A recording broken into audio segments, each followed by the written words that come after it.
Assalamualaikum warahmatullahi wabarakatuh. Awig-namastu. Mugia saparakanca sadayana aya dina kasehatan oge kasalamatan. Wilujeng tepang dina video pengajian naskah Sunda sareng simkuring Film Anugrah.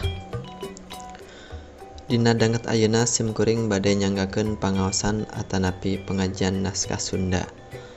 Anapun naskah Sunda nu dijantenkeun bahan materi utama dina ieu pangaosan nyaeta naskah Sunda Bujangga Manik. Sakumaha nu tos diuninga, naskah Bujangga Manik nyaeta naskah primer nu mangrupakeun warisan nu kalintang berhargana. Disebat primer kumargi ieu naskah mung aya hiji-hijina di alam dunia. Berharga kumargi naskah Bujangga Manik ieu netelakeun nami-nami tempat buhun nu kacida seueurna. Tangtosna ieu janten referensi kanggo urang sadaya ngenal nami-nami tempat boh nu masih aya sarta diangge atanapi nu tos dirobih ku lumakuna waktu.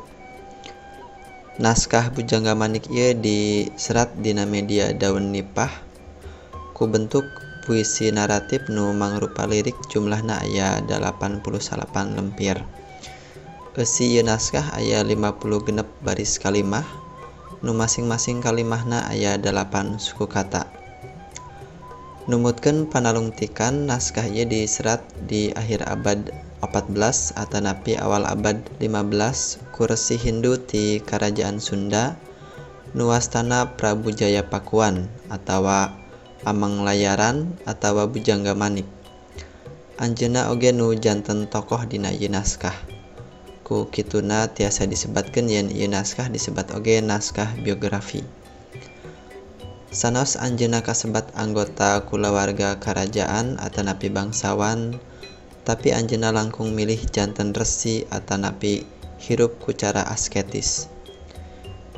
Dina ieu naskah disebatkeun yen Sang Bujangga ngalalana ka negeri Jawa, Bali oge ka Pulau Sumatera nu akhirna dugi ka Gunung Patuha tempat anjeunna tilar dunya. Bujangga Manik nyebatkeun dina naskah ieu negeri Majapahit, Malaka, tur Demak. Teu kirang aya 400 nami tempat oge walungan disebat dina ieu naskah.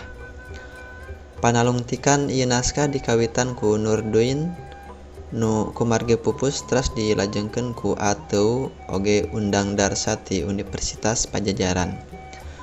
Hasil panalungtikan boh transliterasi kajian isi oge kajian linguistik diterbitkeun dina karya nu dijudulan Three Old Sundanese Poem di Walanda tahun 2000 genep.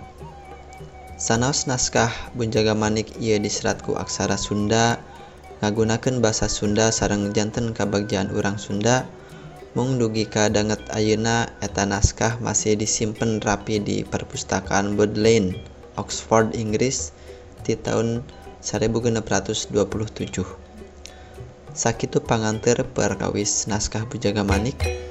Ayeuna hayu urang ngawitan ieu pangaosan.